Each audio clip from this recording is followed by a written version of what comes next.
বরঞ্চ সন্তানকে বলে উচিত, বাবা সাবধান, দেখো তো উস্তাদের সাথে বেয়াদবি করিও না, শিক্ষকের সাথে বেয়াদবি করিও না, হুজুরের সাথে বেয়াদবি করিও না, বরঞ্চ তার সাথে দোয়া নিবা। আমি আমার লাইফে, আমি আমার ইতিহাস ঘটনা বলি, আমি আমার লাইফে আমার বাবা একজন মাদ্রাসা পড়ুয়া শিক্ষিত ছিলেন না, স্কুলে কিছু পড়ছে, তবে উনি চাকরি করছে সরকারি তখনকার সময়ে। উনি ছিলেন একজন আপনার ফোর্সের লোক ছিলেন, আনসার ব্যাটালিয়নের একজন কর্মকর্তা ছিলেন। কিন্তু আল্লাহ তাআলা ওনাকে মাশাআল্লাহ অনেক আমলদারি হয়ে গেছে, 5 ওয়াক্ত নামাজ জামাতে পড়ে, আযান দেয়। আমার বাবা তখন ছিলেন আপনার, তখন উনি আপনার নামাজ তেমন পড়তেন না, দাঁড়িয়ে ছিল না, তখনকে মাদ্রাসায় গিয়ে বলতেন হুজুরদেরকে যে আমার ছেলে যদি কখনো বেয়াদবি করে তাহলে শুধু খালি হাত দিতে রাখবেন, পিটাইবেন ইচ্ছা মতো, আমার কোনো নালিশ নাই, আমার কোনো আপত্তি নাই। 6-7 যখন পড়ছি, 7-8 পড়ছি, তখন এই মাদ্রাসা উস্তাদদেরকে বলে আসছে। আর আমাকেও পরিবার থেকে বলতে, সাবধান, কোনোদিন হুজুরের সাথে বেয়াদবি করবে না, জীবন ধ্বংস হয়ে যাবে। এটা ফ্যামিলি থেকে শিক্ষা। এই শিক্ষাটা প্রত্যেকটা পরিবার থেকে নেওয়া উচিত। প্রত্যেকটা বাবা যদি তার সন্তানদেরকে বলে, সাবধান, কোনোদিনই বেয়াদবি করবে না। আর যদি আপনি উল্টাটা করেন, আপনার ছেলের খুব আদর করেন, খুব ভালোবাসেন, মহব্বত করেন, হুজুর একটু শাসন করছে, এটা আপনার ছেলের পক্ষ নিয়ে আইসা আপনি কি করলেন, হুজুরকে শাসাইলেন, আপনার ছেলের একটা চরম বোকামি করলেন, ভুল করলেন, ভবিষ্যৎ অন্ধকার করে দিলেন। এই ছেলে এটা দেখে তার সাহস আরো বেড়ে যাবে, পরের দিন আরো বেয়াদবির মাত্রা বেড়ে যাবে।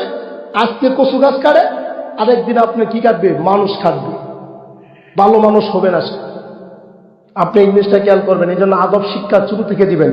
এই জন্য রাজ পরিবারে যারা ছিল, রাজা রাজসারা ছিল, তারা ছেলেদেরকে উস্তাদের শরণাপন্ন করছে, ইসলামিক শিক্ষায় শিক্ষিত করছে, শিষ্টাচার শিক্ষা দিয়েছে, যেন সে শিক্ষা ভালো যেন শিক্ষা অর্জন করে।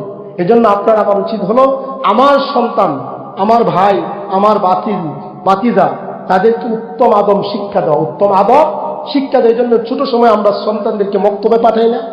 যে মক্তবে কেন পাঠায়? এক হলো কোরআন শিক্ষা গ্রহণ করবে, দ্বিতীয়ত হলো সে উত্তম আদব সে শিক্ষা গ্রহণ করবে, ভালো শিষ্টাচার, এই জন্য আমরা মক্তবে পাঠাই। যে শিক্ষাটার ভিতরেই মানে কি আদব আছে, শিষ্টাচার আছে, এখানে ভুল কিছু শিখায় না, কোরআন হাদিস শিখায় সেখানে। এই জন্য আমরা সকালবেলা ছাত্রদেরকে মক্তবে পাঠাই। আর মক্তবে পাঠাইতে গিয়ে যদি আপনার ছেলে কোনো অপরাধ করে, ভুল করে, সাবধান, খবরদার, কোনোদিন হুজুরদেরকে শাসাইবেন না, উল্টা আপনার ছেলেকে বরং আরো শাসাইবেন। তাহলে ছেলে আর কোনোদিনই বেয়াদবি করবে না, বরং ছেলে ঠিক হয়ে যাবে। এটা যেন আমাদের মাথা প্রত্যেকের খেয়াল থাকে। ভাইয়েরা আমার, আদব যার যত বেশি তার প্রতি আল্লাহর রহমত বেশি। বেয়াদবকে গাছতে মালুম নেই, বেয়াদব আল্লাহর রহমত থেকে বঞ্চিত, আল্লাহর রহমত তার উপর কখনো বর্ষিত হয় না। সেই জন্য কোথাও কেউ বেয়াদবি করবেন না। মুরব্বীদের সাথে বেয়াদবি হয়ে গেলে তাৎক্ষণিক হাত ধরে মাপ করবেন যে, মুরব্বী বাবা আমার বেয়াদবি হয়েছে, আপনি আমাকে ক্ষমা করে দেন। মা বাবার সাথে বেয়াদবি হয়ে গেলে মা বাবার পায়ে ধরে চুমু মারবেন যে, বাবা মা আমার বেয়াদবি হয়ে গেছে, আমাকে ক্ষমা করে দাও, আমি রাগের মাথায় অনেক কন্ট্রোল করতে পারি না, বলতে পারি না, কিছু বুঝতে পারি নাই, আমাকে মাফ করে দাও, চোখের পানি ছেড়ে দেন, আল্লাহ তাআলা ক্ষমা করে দিবেন। আল্লাহ যেন আমাদের সকলকে আদব ওয়ালা হয়, আল্লাহ যেন আমাদের সকলকে আল্লাহওয়ালা সে হন তো আমিন। ইসলাম আদব কাকে বলে? আদব যার ভিতরে যত বেশি আদব থাকবে সে তত আল্লাহ তাআলার রহমত পাবে, সে তত আল্লাহ তাআলার রহমতের ভরপুর থাকবে। যার ভিতরে আদব কম থাকবে, আদব মানে শিষ্টাচার, আদব কায়দা, নিয়ম কানুন, যে মানুষটা যত আদব দেখাবে সেই মানুষটার উপর আল্লাহ তাআলা তত রহমত বর্ষিত হবে, ওই মানুষটা তত আপনার আল্লাহ তাআলার নিয়ামত প্রাপ্ত হবে। সুবহানাল্লাহ বলেন। এখন আসেন, আদব বলতে আমরা কোন কোন ক্ষেত্রে আদব দেখাবো? আমরা উস্তাদের সাথে ছাত্রের আদব আছে না? ছাত্র যত আদব দেখায় উস্তাদের প্রতি, ওই শিক্ষক ছাত্রের প্রতি তত কি থাকে? অনুমোশন থাকে, তার প্রতি দয়া অনুগ্রহ থাকে, তার প্রতি দৃষ্টি থাকে যে ছাত্রটা কত আদবশীল, কত ভদ্র। উস্তাদের আলাদা একটা নজর থাকে এবং তার উস্তাদ থেকে ছাত্রের প্রতি আলাদা একটা দোয়া চলে যায়। সুবহানাল্লাহ বলেন। অন্তর থেকে দোয়া। যদি কোনো ছাত্র উস্তাদকে কষ্ট না দেয়, ভক্তি শ্রদ্ধা সহকারে বিদ্যার আদব শিষ্টাচার দেখিয়ে যায়, হাত তুলে দোয়া করার পর অন্তর থেকে একটা আলাদা দোয়া চলে যায়। সুবহানাল্লাহ বলেন। ঠিক তদ্রূপ সন্তানের প্রতি বাবার শ্রদ্ধাবোধ, মা বাবার প্রতি শ্রদ্ধাবোধ, আদব, সেখানেও একটা মা বাবার আলাদা দোয়া চলে যায়। তারপরে ছোটরা যারা আছে বয়স্কদের প্রতি আদব, সম্মান, মুরব্বীদের প্রতি আদব। আজকে আমাদের সমাজে এটা নাই বিদায় সমাজে বিশৃঙ্খলা, পরিবারে বিশৃঙ্খলা, মুরব্বী মানে না। মুরব্বী না মানার কারণে আজকে দেখবেন প্রত্যেকটা বাড়িতে জামালা আছে, গ্যাঞ্জাম আছে। মাতবর বেশি। কিন্তু দেখেন মুরব্বীদেরকে আদব দেখানো রাসূলুল্লাহ হাদিসে আছে, যে ব্যক্তি বড়দেরকে সম্মান করে না, ছোটদেরকে স্নেহ করে না, সে আমার উম্মতে দলভুক্ত নয়। আরেক জায়গায় আছে আলেমদেরকে সম্মান করে না, তাজিম করে না। উলামায়ে কেরামদেরকে যারা সম্মান দিতে বুঝে না, এরা আল্লাহর রহমত থেকে বঞ্চিত। রাসূল সাল্লাল্লাহু আলাইহি সাল্লামের জামানায় সাহাবায়ে কেরামের এত আদব ছিল। হযরত আনাস রাদিয়াল্লাহু তাআলা বলেন, আমি রাসূলুল্লাহর 10 বছরে কাতারে খাদেম করে গিয়েছি, খেদমত করেছি।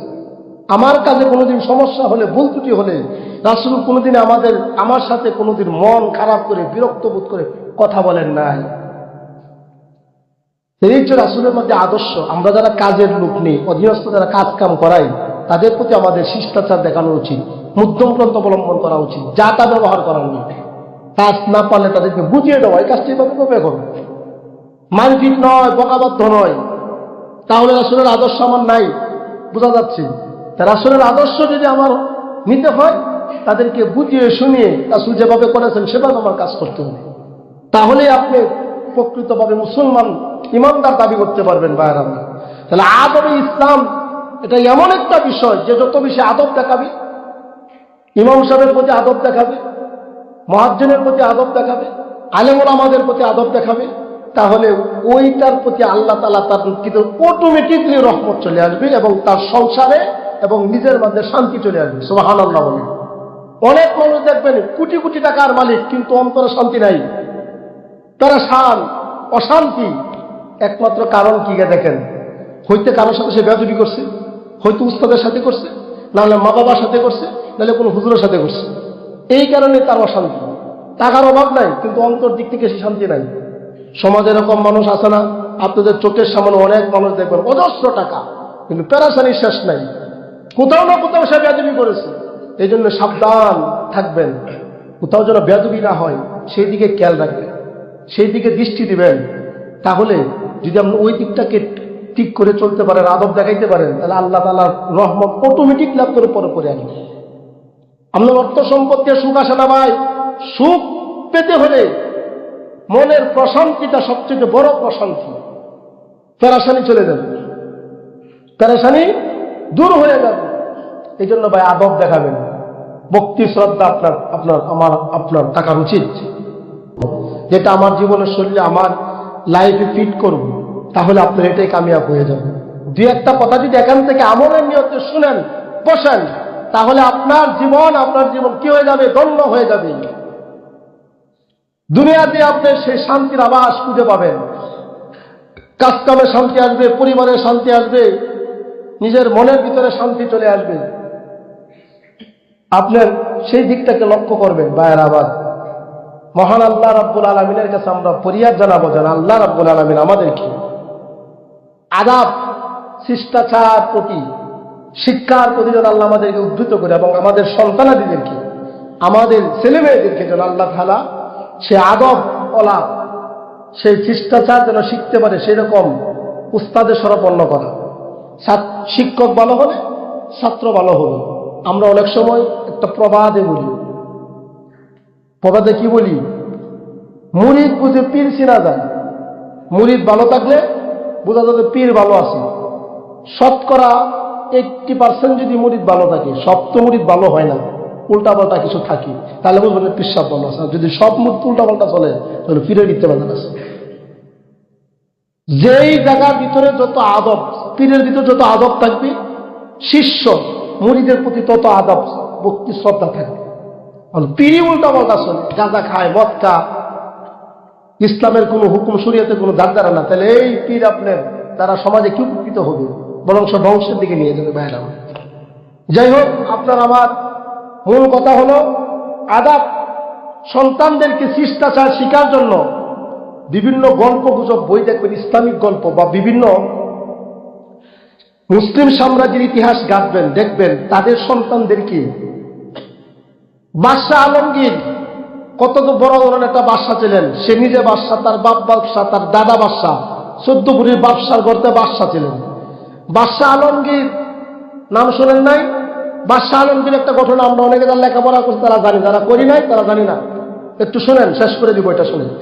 বাদশাহ আলমগীর একদিন থেকে তার ছেলেকে উস্তাদের কাছে দিয়েছে পড়ানোর জন্য, ছেলেরা দিয়েছে উস্তাদের কাছে শিক্ষার জন্য। এখন ওই ছেলে আপনার উস্তাদে উজু করবে, এমন মুহূর্তে ছেলে পানি ঢালতেছে। বাদশাহ আলমগীরের ছেলে, বাদশার ছেলে মনে করেন তো যেমন তেমন না, বাদশার ছেলে পানি ঢালছে উস্তাদের পায়ে, উস্তাদ পাওগুলো হাতগুলো ধুইতেছে হাত দিয়ে নিজ পায়ে। বাদশাহ দূর থেকে দেখছে, দেখার পরে শিক্ষককে উস্তাদকে তার রাজ দরবারে আমন্ত্রণ জানাইছে যে হুজুর উস্তাদ তো তরতরে কাঁপতেছে, সর্বনাশ, বাদশাহ দেখছে তার ছেলের এই কাজ করাইছি, না জানি আজকে আমার অবস্থা কি হয়। রাজ দরবারে আমন্ত্রণ জানানোর পরে বলতেছে যে আপনি তো ভালো কাজ করেন নাই। তো আরো টেনশনে পড়ে গেছে যে কি ভালো কাজ করেন নাই, যে আমার ছেলেকে উত্তম আদব শিক্ষা দেন নাই, আপনি কি করেছেন? আপনি আমার ছেলের কাজটা ছিল এরকম, নিজ হাতে পানি ঢেলে তার হাত দিয়ে আপনার পাও ঘুরু ভালো করে যেন ধুয়ে দিতে পারে, এটা ছিল উত্তম আদব। আর আপনি উল্টা হয়েছে, আমার ছেলে পানি ঢালছেন, আপনি পাও ধুয়েছেন হাত দিয়া, এটা তো আপনি উত্তম আদব শিক্ষা দিতে পারেন নাই। বাদশাহ ভালো করে খেয়াল করবেন, একজন বাদশাহ হয়ে যদি বলতে পারে যে আমার ছেলে এখনো ভালো করে আদব শিক্ষা গ্রহণ করে নাই, আর আপনার আমার একটু টাকা পয়সা হইলে হুজুর আমার ছেলে দুইটা বাড়ি আসছেন, আপনার আমি চিনি, আপনি আমার চিনেন, আমি কোন বংশের ফোলা, অথবা আমার অর্থ সম্পদ কেমন আছে, দুইটা বাড়ি হুজুরে দিচ্ছে একটা ভালোর জন্য, আপনি হুজুরের যা তা কইয়া বইকে আইছেন। সমাজ এটা হচ্ছে না ভাই, এই কাজ কখনোই করবেন না। হুজুরের মনে যদি কষ্ট লাগে যে আপনার ছেলের ভবিষ্যৎ অন্ধকার হয়ে যাবে, বরং সন্তানকে বলে উচিত বাবা সাবধান, যে শুধু উস্তাদের সাথে বেয়াদবি করিও না, শিক্ষকের সাথে বেয়াদবি করিও না, হুজুরের সাথে বেয়াদবি করিও না, বরং তার সাথে দোয়া নিবা। আমি আমার লাইফে, আমি আমার ইতিহাস ঘটনা বলি, আমি আমার লাইফে আমার বাবা একজন মাদ্রাসা পড়ুয়া শিক্ষিত ছিলেন না, স্কুলে কিছু পড়ছে, তবে উনি চাকরি করছে সরকারি তখনকার সময়ে। উনি ছিলেন একজন আপনার ফোর্সের লোক ছিলেন, আনসার ব্যাটালিয়নের একজন কর্মকর্তা ছিলেন। কিন্তু আল্লাহ তাআলা ওনাকে মাশাআল্লাহ অনেক আমলদারি হয়ে গেছে, 5 ওয়াক্ত নামাজ জামাতে পড়ে, আজান দেন। তা আমার বাবা তখন ছিলেন আপনার, তখন উনি আপনার নামাজ তেমন পড়তেন না, দাঁড়িয়েও ছিল না, তখন মাদ্রাসায় গিয়ে বলতেন হুজুরদেরকে যে আমার ছেলে যদি কখনো বেয়াদবি করে তাহলে শুধু খালি হাত দিতে রাখবেন, পিটাইবেন ইচ্ছা মতন, আমার কোনো নালিশ নাই, আমার কোনো আপত্তি নাই। 6-7 যখন পড়ছি, 7-8 পড়ছি, তখন এই মাদ্রাসা উস্তাদদেরকে বলে আসছি। আর আমাকে পরিবার থেকে বলতে সাবধান, কোনোদিন হুজুরের সাথে বেয়াদবি করবে না, জীবন ধ্বংস হয়ে যাবে। এটা ফ্যামিলি থেকে শিক্ষা, এই শিক্ষাটা প্রত্যেকটা পরিবার থেকে নেওয়া উচিত। প্রত্যেকটা বাবা যদি তার সন্তানদেরকে বলে সাবধান, কোনোদিনই বেয়াদবি করবে না। আর যদি আপনি উল্টাটা করেন, আপনার ছেলের খুব আদর করেন, খুব ভালোবাসেন, মহব্বত করেন, হুজুর একটু শাসন করছে, এটা আপনার ছেলের পক্ষ নিয়ে আইসা আপনি কি করলেন, হুজুরকে শাসাইলেন, আপনার ছেলের একটা চরম বোকামি করলেন, ভুল করলেন, ভবিষ্যৎ অন্ধকার করে দিলেন। এই ছেলে এটা দেখে তার সাহস আরো বেড়ে যাবে, পরের দিন আরো বেয়াদবির মাত্রা বেড়ে যাবে। আজকে কচু গাছ কাটে, আরেকদিন আপনি কি কাটবে, মানুষ কাটবে, ভালো মানুষ হবে না। আপনি এই জিনিসটা খেয়াল করবেন। এই জন্য আদব শিক্ষা শুরু থেকে দিবেন। এই জন্য রাজ পরিবারে যারা ছিল, রাজা রাজসারা ছিল, তারা ছেলেদেরকে উস্তাদের শরণাপন্ন করছে, ইসলামিক শিক্ষায় শিক্ষিত করছে, শিষ্টাচার শিক্ষা দিয়েছে, যেন সে শিক্ষা ভালো যেন শিক্ষা অর্জন করে। এই জন্য আপনার আমার উচিত হলো আমার সন্তান, আমার ভাই, আমার বাতিজা, তাদেরকে উত্তম আদব শিক্ষা দেওয়া, উত্তম আদব শিক্ষা দেওয়ার জন্য ছোট সময় আমরা সন্তানদেরকে মক্তবে পাঠাই না। যে মক্তবে কেন পাঠায়, এক কোনো কোরআন শিক্ষা গ্রহণ করবে, দ্বিতীয়ত হলো সে উত্তম আদব সে শিক্ষা গ্রহণ করবে, ভালো শিষ্টাচার, এই জন্য আমরা মক্তবে পাঠাই। যে শিক্ষাটার ভিতরেই মানে কি আদব আছে, শিষ্টাচার আছে, এখানে ভুল কিছু শেখায় না, কোরআন হাদিস শিখায় সেখানে। এই জন্য আমরা সকালবেলা ছাত্রদেরকে মক্তবে পাঠাই। আর মক্তবে পাঠাইতে গিয়ে যদি আপনার ছেলে কোনো অপরাধ করে, ভুল করে, সাবধান, খবরদার, কোনোদিন হুজুর দিকে শাসাইবেন না, উল্টা আপনার ছেলেকে বরং আরও শাসাইবেন। তাহলে ছেলে আর কোনোদিনই বেয়াদবি করবে না, বরং যে ছেলে ঠিক হয়ে যাবে। এরা যেন আমাদের মাথা প্রত্যেকের খেয়াল থাকে। ভাইয়েরা আমার, আদব যার যত বেশি তার প্রতি আল্লাহর রহমত বেশি। বেয়াদবকে গাছতে মালুম নেই, বেয়াদব আল্লাহর রহমত থেকে বঞ্চিত, আল্লাহর রহমত তার উপর কখনো বর্ষিত হয় না। সেই জন্য কোথাও কেউ বেয়াদবি করবেন না। মুরব্বীদের সাথে বেয়াদবি হয়ে গেলে তখনই হাত ধরে মাপ দেবেন যে মুরব্বী বাবা আমার বেয়াদবি হয়েছে, আপনি আমাকে ক্ষমা করে দেন।